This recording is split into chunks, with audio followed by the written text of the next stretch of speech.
रसूल अल्लाह सल्लल्लाहु अलैहि वसल्लम की ज़िंदगी का सबसे मुश्किल दिन ताइफ का दिन था, जिसमें ताइफ के लोगों ने इतने पत्थर मारे कि आप सल्लल्लाहु अलैहि वसल्लम के जूते खून से भर गए। लेकिन ये सब कुछ होने का थोड़ा भी चांस था तो आप सल्लल्लाहु अलैहि वसल्लम को ताइफ जाने की क्या ज़रूरत थी। ये मुसलमानों की तारीख का सबसे बड़ा दिन और हिजरत की कहानी है। इस्लाम के पहले दिनों में मक्का में मुसलमानों पर बहुत सख्त जुल्म हो रहा था, लेकिन इस सब के बावजूद रसूल अल्लाह सल्लल्लाहु अलैहि वसल्लम इंसारों को बार बार कहते थे कि बहुत जल्द पूरा अरब मुसलमानों के ताबे होगा और रोमन और पर्शियन अम्पायर्स पर मुसलमानों की हुकूमत होगी, जिस पर मक्का वाले इनका मजाक उड़ाते और भी ज़्यादा जुल्म करते। लेकिन ये सब रसूल अल्लाह सल्लल्लाहु अलैहि वसल्लम का कुछ भी नहीं बिगाड़ सकते थे, क्योंकि मक्का के दो बहुत बड़े लोग अबू तालिब आपके चचा और आपकी ज़ौजा खदीजा रज़ी अल्लाह ताला अन्हा को बहुत ज़्यादा सपोर्ट करती थी। आखिर मक्का वालों ने तंग आकर रसूल अल्लाह सल्लल्लाहु अलैहि वसल्लम के पूरे ख़ानदान बनु हाशिम का बायकॉट करने का इरादा किया कि ना इनसे कोई चीज़ खरीदेगा और ना ही इनको कोई चीज़ बेची जाएगी और ना ही इनसे कोई रिश्ता बनाएगा, जिससे रसूल अल्लाह सल्लल्लाहु अलैहि वसल्लम का पूरा ख़ानदान मक्का के एक साइड में शर्ब अबी तालिब में रहने पर मजबूर हुआ। ये बाइकॉट सिर्फ मुसलमानों से नहीं बल्कि बनु हाशिम के पूरे ख़ानदान से था, और ये बाइकॉट इतना सख्त था कि 3 साल तक रसूल अल्लाह सल्लल्लाहु अलैहि वसल्लम और इनके पूरे ख़ानदान ने खाने की जगह पत्ते और चमड़ा भी खाया, क्योंकि मक्का पूरा डेजर्ट है।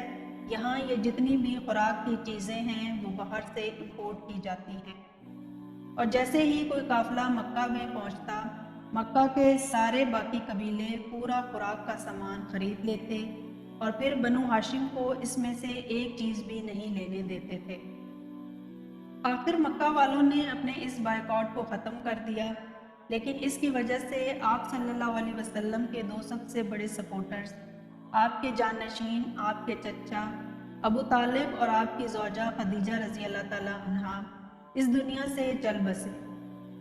बनु हाशिम का नया सरदार अबू लहब बना, जो रसूल अल्लाह सल्लल्लाहु अलैहि वसल्लम के चचा होने के बावजूद मक्का में आप सल्लल्लाहु अलैहि वसल्लम के अबू लहब ने सरदार बनते ही आप सल्लल्लाहु अलैहि वसल्लम के मक्का की सिटीज़नशिप ख़त्म कर दी। तो रसूल अल्लाह सल्लल्लाहु अलैहि वसल्लम मक्का में बिल्कुल भी सेफ नहीं रहे, लेकिन अल्लाह की तरफ से वही हुक्म था कि इस्लाम को हर तरफ फैलाना है, और कुरान में भी बार बार आप सल्लल्लाहु अलैहि वसल्लम को हज़रत मूसा अलैहिस्सलाम और हज़रत इब्राहीम अलैहिस्सलाम की स्टोरी सुनाकर आप सल्लल्लाहु अलैहि वसल्लम को मोटिवेट किया जाता था। फिर आप सल्लल्लाहु अलैहि वसल्लम ने ये डिसाइड किया कि आप मक्का से बाहर जाकर इस्लाम की दावत देंगे, और ज़ैद बिन हारिसा के साथ 100 किलोमीटर का रास्ता बिल्कुल पैदल तय किया। वहाँ आप सल्लल्लाहु अलैहि वसल्लम ताइफ के सारे बड़ों से मिले और इन सबको इस्लाम की दावत दी, लेकिन किसी ने भी इनकी बात नहीं मानी और सब ने कहा कि आज के बाद ताइफ कभी वापस नहीं आना। ताइफ में 10 दिन गुजारने के बाद जब आप सल्लल्लाहु अलैहि वसल्लम को कोई प्रोग्रेस नज़र नहीं आई, तो आप सल्लल्लाहु अलैहि वसल्लम ने मक्का की तरफ वापस रवाना होने का फ़ैसला किया। जब आप मक्का की तरफ वापस रवाना हुए तो रास्ते में ताइफ के लोगों ने इनका मजाक उड़ाना शुरू किया, और आहिस्ता आहिस्ता ताइफ के लोग आप सल्लल्लाहु अलैहि वसल्लम को पत्थरों से मारने लगे। हज़रत ज़ैद बिन हारिस रज़ी अल्लाह ताला अन्हु ने आप सल्लल्लाहु अलैहि वसल्लम को बचाने की बहुत कोशिश की,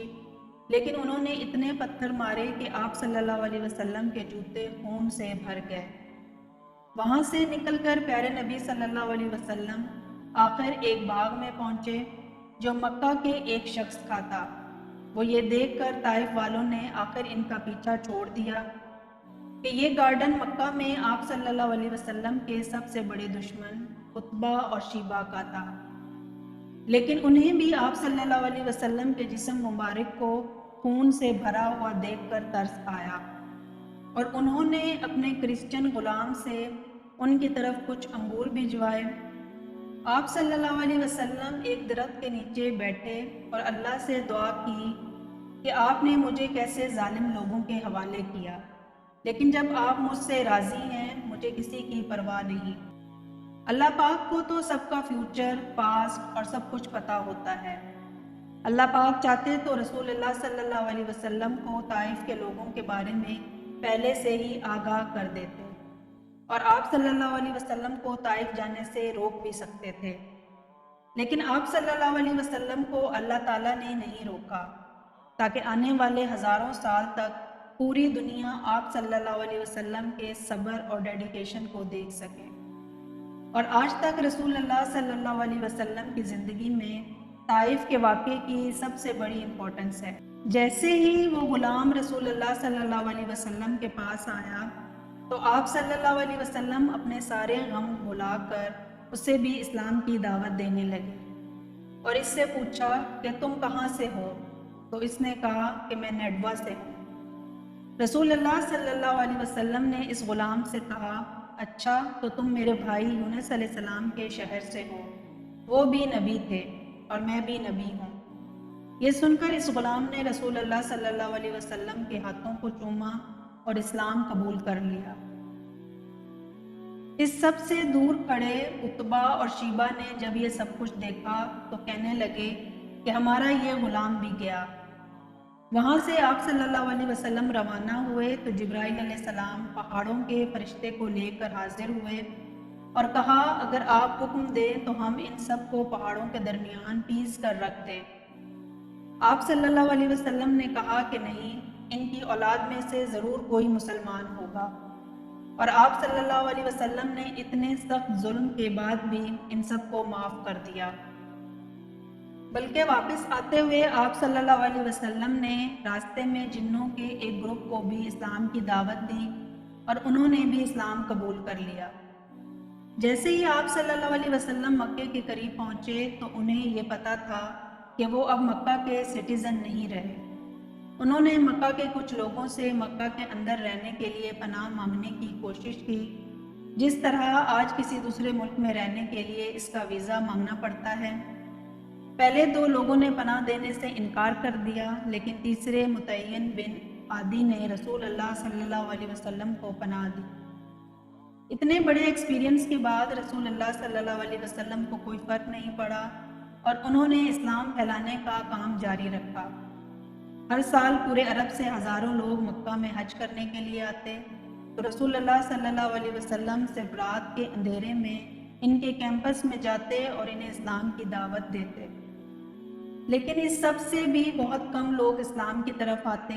کیونکہ جب بھی آپ صلی اللہ علیہ وسلم اسلام کی دعوت دیتے تو ابو لہب رضی اللہ تعالیٰ عنہ، آپ صلی اللہ علیہ وسلم کے چچا، ان کے پیچھے پیچھے جاتے اور سب سے کہتے